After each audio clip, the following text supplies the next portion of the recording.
Hey everyone, on today's segment I'm going to show you how to make this easy mac and cheese with an optional panko crust topping, so keep watching.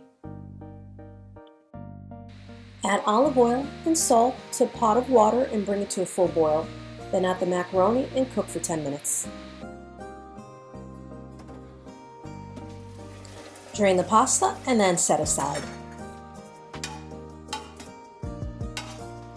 I will be using two different types of cheddar cheese, mild and sharp.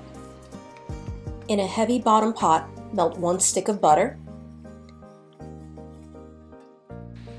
On low heat, add the flour and continue to whisk. Whisk in the corners, in the center. You'll continue whisking for about a minute or so. This is just to cook off some of the taste from the flour.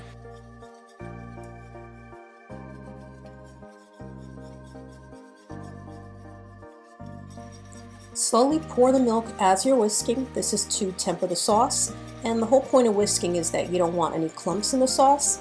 You'll do this for about 3 to 4 minutes until the sauce thickens.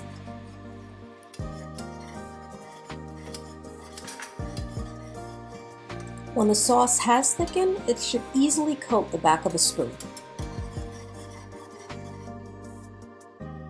Add the cheese in a few batches. Combine the cheese until it's fully melted and you have a nice smooth sauce. Oil a casserole dish, add the macaroni, and then pour the cheese and combine well.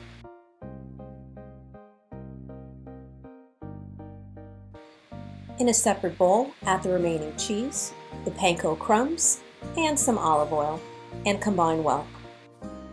Evenly add the topping to the casserole dish and place in a preheated 375-degree oven for 20 minutes. And there you have it, an easy and peasy baked macaroni and cheese dish. Thank you again for watching. If you like what you just saw, give me a thumbs up and I'll see you guys next time. Bye!